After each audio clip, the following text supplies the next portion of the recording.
was it after when you were beaten by, of all the teams, the Kangaroos? I think it was in the 2015 final at the MCG. There was 91,000 there, and I think there was 500 Kangaroo supporters and about 90,000 Richmond. But the impact of the mindfulness coach in Emma Murray, I think it was Dylan Grimes that first started using her, and then you mentioned before even Dusty. Tell us about the impact for everyone out there that she's had on the footy club.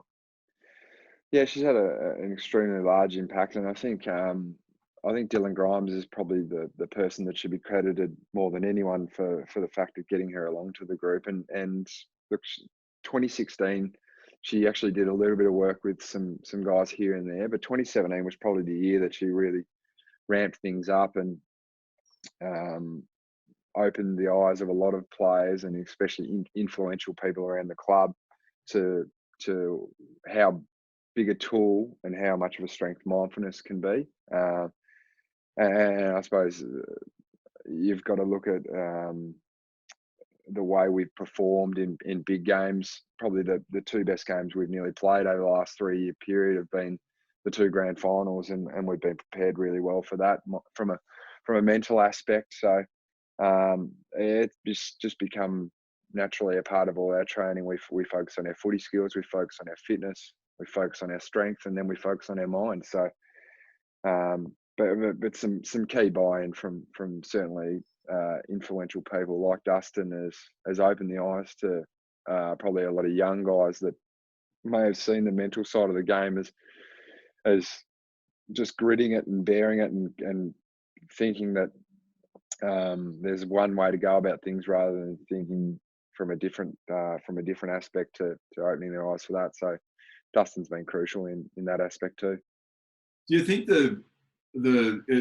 it's like, as you mentioned, you're closer towards the end than the start, and it's probably like now you naturally are going to have gratitude for everything you've been able to do and everything like that. But trying to tell a 21 or 22-year-old Jack Riewoldt or even myself, about having gratitude, but having someone like Emma to teach that from players from such a young age, I think it's such a valuable tool. Like, be grateful, even the staff around the footy club, the trainers, and all these other people that make up the game. Is that something that you probably see, because she's doing a lot of work that it has a huge impact on young players?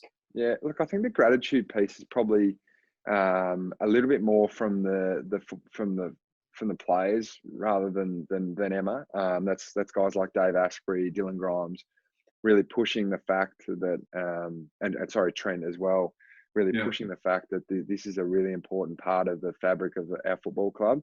The mindfulness stuff is, as you said, it's what it is just really accelerating guys to 150 game level without actually having to play the games of footy, so that when they do go out to perform, they're really confident about their abilities. They've got coping mechanisms and ways to not just have a bad quarter and then it turn into a bad game, but have a bad quarter and then bounce back. So their ability to input those traits and those coping mechanisms is probably where we've seen the most from her skill set, and naturally, I mean that's like we're the fact that we've been winning. Guys have been really conscious about the fact that we want to be humble and always hungry to perform, and that's been really player driven, and from a leadership point of view and from a coaching point of view, we're always on top of that and making sure that, one, the guys that we select to come to the club live by those values, and two, when they're there, we maintain them and make sure that we're doing the right thing by the brand and what is right.